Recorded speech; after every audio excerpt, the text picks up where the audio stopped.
सवाल बड़ा, कितने आदमखोर। उत्तर प्रदेश का बहराइच जिला, इसके अलावा सीतापुर और लखीमपुर, यहाँ पर खूंखार जानवर लगातार लोगों को परेशान कर रहे हैं। सवाल ये है कि जब रिपब्लिक भारत के कैमरे पर ये भेड़िए कैद हो जाते हैं तो वन विभाग की टीम इन्हें पिंजरे में कैद क्यों नहीं कर पा रही है? आखिर कब तक शूटर्स अपनी बंदूक के साथ खड़े रहेंगे और अपने पिंजरे को लिए वन विभाग की टीम खड़ी रहेगी? इन्हें पकड़ा कब जाएगा? क्योंकि गांव के लोगों के बीच दहशत है, डर का माहौल है। घर में अपने आप को इन्होंने कैद कर लिया है। किसान खेत में नहीं जा रहे हैं, मछुआरे तालाब के पास नहीं जा रहे हैं। पूरी खबर इस रिपोर्ट में देखिए।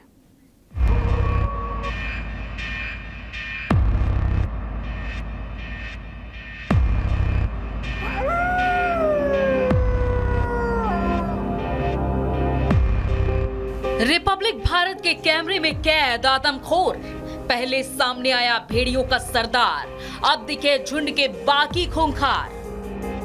चाहे बहराइच हो या फिर सीतापुर, रिपब्लिक भारत के कैमरे में लगातार इन आदमखोरों की तस्वीरें कैद हो रही हैं। ग्राउंड रिपोर्टिंग के दौरान पहले इनका सरदार लंगड़ा भेड़िया हमारे कैमरे में कैद हुआ था और अब उसके झुंड के बाकी खूंखार भी धीरे धीरे सामने आने लगे हैं। गांव-गांव दहशत फैलाने वाली आदमखोर रात के अंधेरे में सड़कों पर घूमते दिख रहे हैं, जिससे आसपास के लोगों की नींदें उड़ चुकी हैं।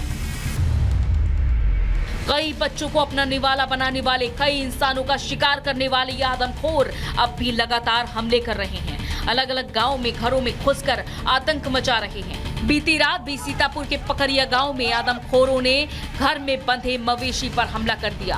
हालांकि भनक लगते ही ग्रामीणों ने शोर मचाया, जिसके बाद ये खूंखार शिकारी भाग निकला। लेकिन अब सवाल उठता है कि आदमखोर हमारे कैमरे में कैद हो रहे हैं, बार बार शिकार कर रहे हैं, वो वन विभाग के पिंजरे से अभी भी इतने दूर क्यों हैं? सवाल उठ रहा है कि नई तकनीकों का सहारा लेने के बाद भी क्यों इनको अब तक पकड़ा नहीं गया?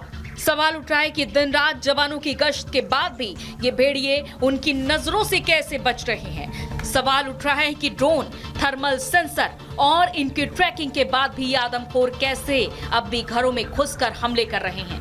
इन तमाम सवालों के बीच अब ये आदमखोर वन विभाग के लिए भी चुनौती बनते जा रहे हैं और यही वजह है कि इनको पकड़ने के लिए ऑपरेशन तेज कर दिया गया है। आला अधिकारियों के साथ वन विभाग के अधिकारियों ने इन्हीं इलाकों में अपना डेरा डाल लिया है। दिन रात इनको पकड़ने के लिए टीम सर्च अभियान चला रही है। बाहर से एक्सपर्ट और शूटर की टीम को बुलाकर इन भेड़ियों पर शिकंजा कसने की कोशिश हो रही है। लेकिन अब सवाल यह है कि आखिर 52 गांव में दहशत मचाने वाले भेड़िए कब पिंजरों में कैद होंगे? आखिर कब वन विभाग का ऑपरेशन आदमखोर खत्म होगा? Bureau report, Republic Bharat. तो सवाल दरअसल ये कि आखिर कब खत्म होगी दहशत। सीधे रुख करते सहयोगी राघवेंद्र का। राघवेंद्र, अब तो सरकार की ओर से भी आदेश दे दिए गए एनकाउंटर करने के, लेकिन अब भी जो भेड़िए हैं वो सरकार के या प्रशासन की पकड़ से बाहर है। आखिर कब तक गांव के लोग दहशत में जीते रहेंगे और भेड़िए खुलेआम घूमते रहेंगे? बिल्कुल, आपने सही कहा है कि जो यहाँ का माहौल है उसको देखते हुए मुख्यमंत्री योगी आदित्यनाथ ने भी सख्त निर्देश दिया था कि जो भी हो सके आप इन आदमखोर खूंखार जानवरों को काबू में करें। जिस तरह से ग्रामीणों का जीना और काम करना और सोना सब हराम हो गया है, यह ज़्यादा दिन तक नहीं रहना चाहिए। ऐसे में लगातार यहाँ पे वन विभाग के मंत्री और प्रभारी मंत्री दौरा कर रहे हैं, बड़े बड़े अधिकारी यहाँ पर आ रहे हैं, वन विभाग की टीमें लगी है, एक्सपर्ट बुलाए गए हैं, वाइल्ड लाइफ टीम के लोग हैं यहाँ पर अब शूटर्स बुला लिए गए हैं जो वन विभाग के एक्सपर्ट होते हैं। ऐसे में अभी एक सूचना मिली है कि पचदेवरी एक गांव है, वहां पर आदमखोर भेड़िया जो है वो घेरा गया है। वहां पर सभी टीमों के सदस्य मौजूद हैं, वहां पर भारी संख्या में ग्रामीण है। मैं भी वहीं जा रहा हूं। आखिर यह देखना है कि उसको घेर के क्या शूटर्स उसको ढेर कर देंगे, या उसको पकड़ा जाएगा, या उसको ट्रेंगुलाइज किया जाएगा, या आदमखोर भेड़िया फिर से चालाक भेड़िया भागने में कामयाब होगा। मैं वहीं पहुंच रहा हूं, ग्राउंड जीरो पर। इस वक्त लगातार हम रास्तों को कम करते हुए और आगे बढ़ रहे हैं, क्योंकि जिस लगातार वन विभाग की टीम के साथ, चाहे दिन हो या रात, लगातार आप भी कॉमिंग कर रहे हैं और अपने कैमरे में कैद करने का प्रयास कर रहे हैं। लेकिन इसी बीच अपने दर्शकों को बता दें, आदमखोर की आतंक से बचने के लिए लोगों ने अपनी सुरक्षा अपने ही हाथ ले ली है। आप देखिए क्या कर रहे हैं, ट्रैक्टर में लगातार स्पीकर के जरिए लोगों को जागरूक कर रहे हैं। वहीं आपको बता दें, पुलिस के साथ गांव के लोग भी उनकी बाइक पर बैठकर कॉम्बिंग कर रहे हैं। इसके अलावा आपको बता दें, हाँ, लगातार दिन हो या रात पहरा दे रहे हैं। उनके घर में लाठियां हैं, डंडे हैं, नजर रख रहे हैं, काम पर नहीं जा रहे हैं, अपने घर पर ही हैं। तो अपनी सुरक्षा की जिम्मेदारी गांव के लोग खुद ही ले रहे हैं। कैसे, इस रिपोर्ट में देखिए।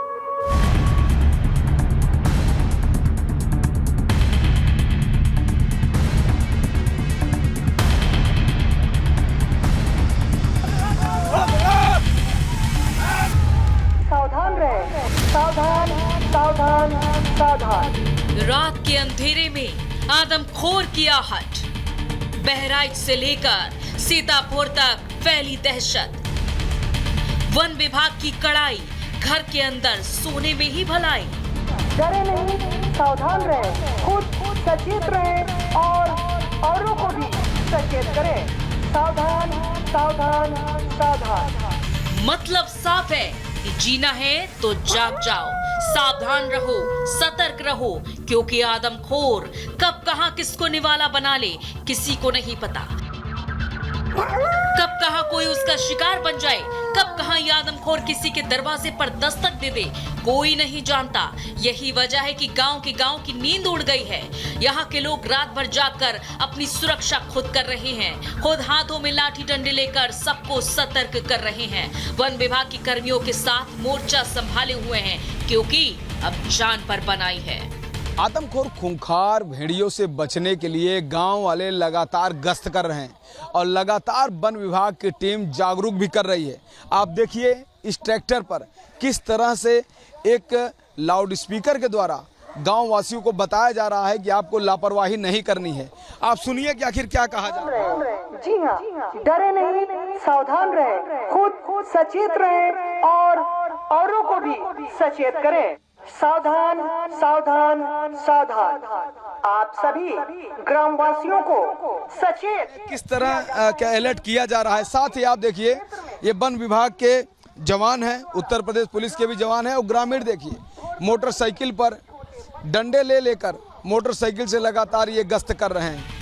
खूंखार के खौफ का आलम ऐसा है कि दिन तो दिन, रात में भी गांव वाले डर के साए में सांस लेने को मजबूर हैं। यही वजह है कि रात भर गश्त कर लोगों को अलर्ट किया जा रहा है। बाहर सो रहे लोगों को घरों के अंदर सोने की अपील की जा रही है। पकड़ लेगा आप जान पाएंगे।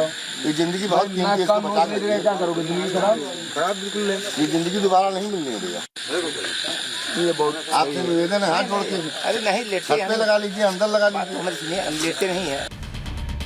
हालांकि वन विभाग भी इन आदमखोरों को पिंजरे में कैद करने के लिए ऑपरेशन चला रहा है। तकनीक का सहारा लेकर इन्हें पकड़ने की कोशिश की जा रही है। मासूमों को बचाने के लिए दिन रात पुलिस पेट्रोलिंग कर रही है, लेकिन इन सभी कोशिशों के बाद भी आदमखोर भेड़िए पकड़ से दूर हैं। जिसके बाद सवाल उठता है कि कब ये आदमखोर पिंजरे में कैद होंगे और कब इन गाँव के रहने वाले लोगों को चैन की नींद मिल पाएगी। Bureau report, Republic Bharat.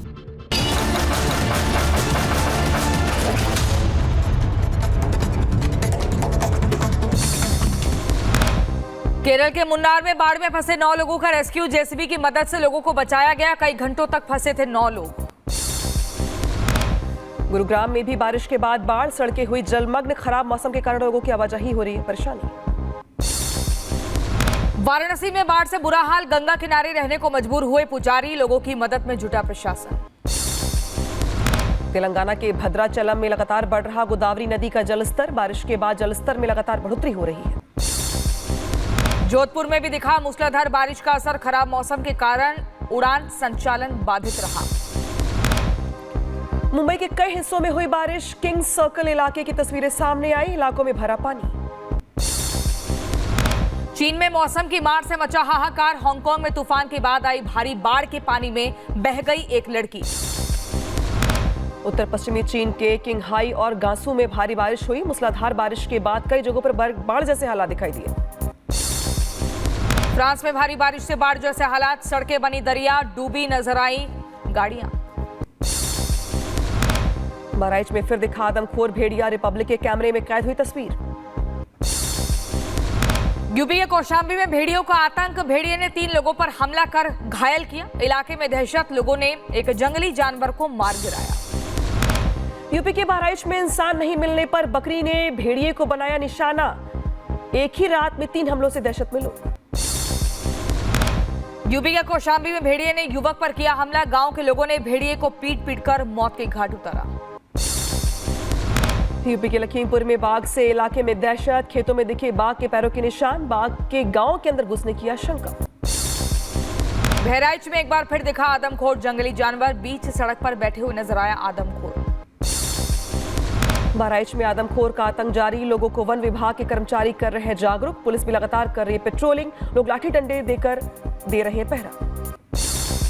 UP के सीतापुर में भेड़िए का आतंक जारी। एक मवेशी को घायल किया। ग्रामीणों के शोर मचाने के बाद मौके से भागा भेड़िया। सीतापुर में बाघ को पकड़ने के लिए लगाए गए हैं 2 पिंजरे। बाघ के आतंक की वजह से लोगों का घरों से निकलना मुश्किल हो गया है। लखीमपुर खीरी में फिर दिखे बाघ के पैरों के निशान। अब तक 4 लोगों पर कर चुका है हमला। बाघ को पकड़ने के प्रयास में जुटी वन विभाग और पुलिस टीम। शिमला के संजोली में अवैध मस्जिद निर्माण के विरोध में भारी प्रदर्शन। हिंदू संगठनों ने जमकर की नारेबाजी। तनाव बढ़ने के बाद इलाके में तैनात की गई पुलिस बल। प्रदर्शन में बड़ी संख्या में महिलाएं भी हुई शामिल। महिलाओं के हाथ में नजर आया भगवान श्री राम का पोस्टर। अवैध मस्जिद को लेकर शिमला में जमकर हो रहा बवाल। प्रदर्शनकारियों ने प्रशासन के खिलाफ जमकर की नारेबाजी।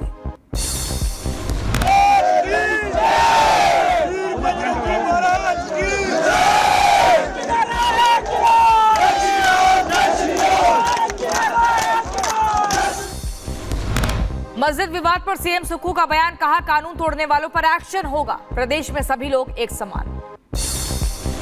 कि जो भी कानून व्यवस्था को अपने हाथ में लेगा, हमारी सरकार कड़ाई से उसका पालन करेगी। कानून व्यवस्था को हाथ में लेने का किसी के पास कोई अधिकार नहीं है। आरजी कर रेप मर्डर केस में इंसाफ की मांग और सीएम ममता के खिलाफ जोरदार प्रदर्शन। कोलकाता के जाधवपुर इलाके में देर रात हुआ विरोध प्रदर्शन। कोलकाता हत्याकांड मामले में पीड़ित डॉक्टर के परिवार ने लगाए गंभीर आरोप। पुलिस पर दबाव बनाने की बात कही। शुभेंदु अधिकारी ने वीडियो ट्वीट कर टीएमसी पर साधा निशाना। कहा टीएमसी के गुंडों द्वारा प्रदर्शनकारियों पर हमला करना निंदनीय है। बीजेपी नेता अमित मालवीय ने ट्वीट कर बंगाल सरकार और पुलिस पर साधा निशाना और कहा थोड़ी भी शर्म है तो ममता बनर्जी और कोलकाता पुलिस कमिश्नर को इस्तीफा दे देना चाहिए। कोलकाता कांड पर राजभवन में मनाया गया शोक। राज्यपाल सीवी आनंद बोस ने जलाई मोमबत्तियां। सिंगापुर की संसद में पीएम मोदी का जोरदार स्वागत। दोनों देशों के बीच प्रतिनिधिमंडल स्तर की वार्ता। पीएम को दिया गया गार्ड ऑफ ऑनर। भारत और सिंगापुर के बीच समझौता ज्ञापन पर हुआ हस्ताक्षर। दोनों देशों के बीच 4 क्षेत्रों में दस्तावेजों के आदान प्रदान किए गए। पीएम मोदी के सिंगापुर दौरे के दूसरे दिन भारत और सिंगापुर के बीच द्विपक्षीय बैठक। कई क्षेत्रों में सहयोग बढ़ाने पर चर्चा हुई। आज सिंगापुर के प्रधानमंत्री लॉरेंस वोंग के साथ पीएम मोदी की मुलाकात। दोनों नेताओं के बीच कई अहम मुद्दों पर चर्चा हुई। सिंगापुर के पीएम से मुलाकात पर बोले प्रधानमंत्री मोदी। गर्मजोशी भरे स्वागत के लिए आभार जताया लॉरेंस वोंग से। पीएम मोदी की पहली मुलाकात सिंगापुर में हुई। उत्तर प्रदेश के मुख्यमंत्री योगी आदित्यनाथ ने अयोध्या का किया दौरा। रामनाथ स्वामी मंदिर के प्राण प्रतिष्ठा समारोह में हुए शामिल। कार्यक्रम के दौरान सीएम योगी ने अखिलेश यादव पर साधा निशाना। कहा स्वार्थ के लिए कुछ लोग करते हैं राजनीति। विश्व हिंदू परिषद के द्वारा पूरे भारत को जोड़ने का कार्य किया जा रहा है। वहीं दूसरी तरफ अपने राजनीतिक संकीर्णताओं में फंसे हुए कुछ लोगों के द्वारा जब जाति, मत और मजहब के आधार पर समाज को बांटने की कुत्सित चेष्टा की जा रही। सीएम योगी ने अपने बयान में कहा कुछ लोगों को सिर्फ दिखती है जाति। ये लोग समाज को बांटने का काम कर रहे। वही आरएसएस और वीएचपी देश को जोड़ने का काम कर रही। केजरीवाल की जमानत याचिका पर सुप्रीम कोर्ट में सुनवाई जारी। सीबीआई ने जमानत का विरोध किया और कहा याचिका में कोई दम नहीं। गिरफ्तारी को वैध बताया।